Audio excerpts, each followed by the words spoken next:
everybody, it is Jennifer. So thanks so much for clicking on this video. And if you've clicked, you already know by now that we are deciding to adopt, but you probably want to know the what and the whys about it. And so that's the whole point of this. And also because a lot of our family and friends are not nearby, and while telling you in person would be the preferred way, I figured video is probably the next best.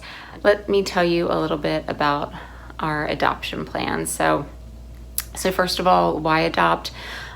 This is something that's sort of evolved over time. I've always told Richard that it would be really nice, I would be really fulfilled if we could adopt. And it was something that at the time just wasn't right. We were really busy with the girls, and them being young and very dependent on us. It just sort of was one of those things we talked about, but pushed it to the side. And then in lieu of that, we decided to sponsor a little girl out in Africa. She's in Ethiopia and her name's Bethlehem, I think. I don't quite know how to say her name, but that's how we say it. So Bethlehem is the same age as Sophie. She's 7, and we write to her every single month and she writes back to us, and it's just been really rewarding and really eye-opening too. You know, I think when you're surrounded by the riches and beauty of America, you start to forget a little bit about the realities of other parts of the world. We're so fortunate here, so blessed, and there's others that are having really hard times with finances and family, and so in some of her letters she will hint at that, and it's a little bit hard to read, and especially more recently she's been asking for us to pray that her life circumstances get better, and it's really sort of hard to believe that a 7-year-old has those kinds of thoughts in their mind. You want them to be playing and having fun, and instead she's asking for prayers that her life get better at this early age, and it's heartbreaking. So she's had a rough life. Her family, her mother is wonderful, and her dad too, but they've separated, and she bounces between the two houses. They have a newborn and have a hard time financially paying for the baby, and they don't have, of course, power and water, and so all these things have just been really good life lessons for us, and have helped us, I think, to see the bigger picture. And so as the girls have grown older, they're now off at school, have a little bit more free time. Richard and I started talking a little bit more about the idea of adopting, and in particular doing an international adoption to help some of those children in need. And within a month it came to fruition. So it's sort of crazy how quickly things happen, but I guess to put it in similar perspective, when you decide you want a baby, it can happen the next week, if you're lucky. Yeah, that's where we're going. We did submit the paperwork, and we have a lot of things to do going forward, but let me tell you about where we decided to adopt. So it's sort of interesting. The availability for adoptions these days is pretty limited, which I think is a good thing, sort of a bad thing, but they passed what's called the Hague Convention a few years back, and it really tightens the laws and the rules around what a healthy adoption looks like. And so countries who are participating within the Hague Convention are the countries you really should adopt from, in my opinion.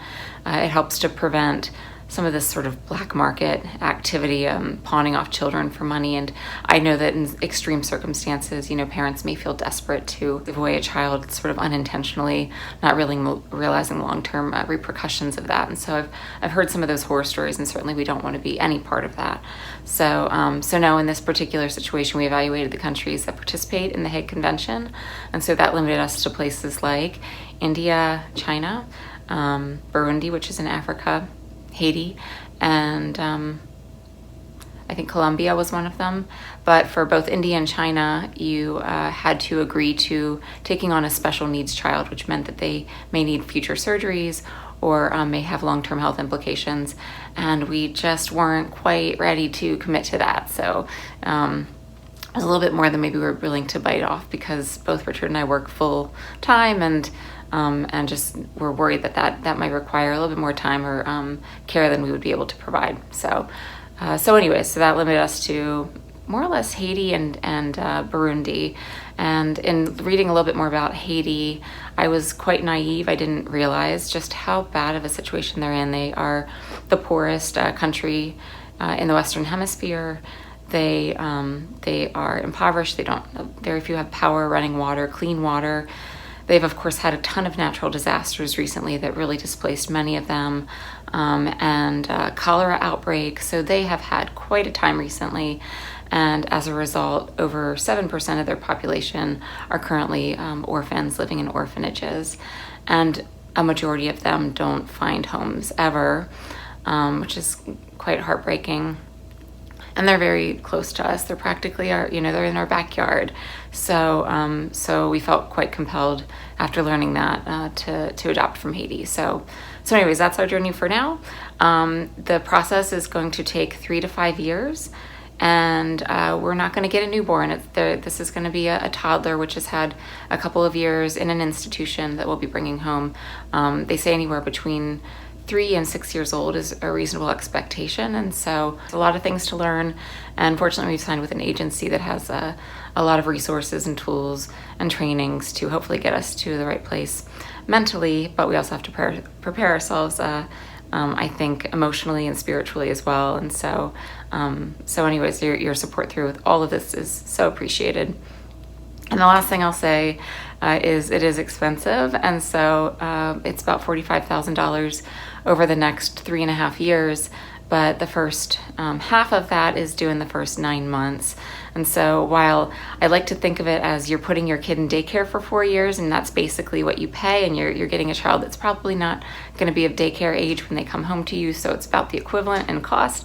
It is a little bit hard to swallow the idea of paying nearly half of that amount in less than a year. So we might be doing some fundraising. If you feel at all compelled to help us bring our kid home, we would be so appreciative. So anyways, that's our life. That's where we are right now. Please reach out and ask questions. We, again, are so sorry we can't tell you all in person, but I'll keep you posted, and we'll continue to do videos, hopefully some of them with Richard and the kids once they get back home. And we'll keep you all in touch during this journey. So yeah, all right. Thank you for watching. Bye.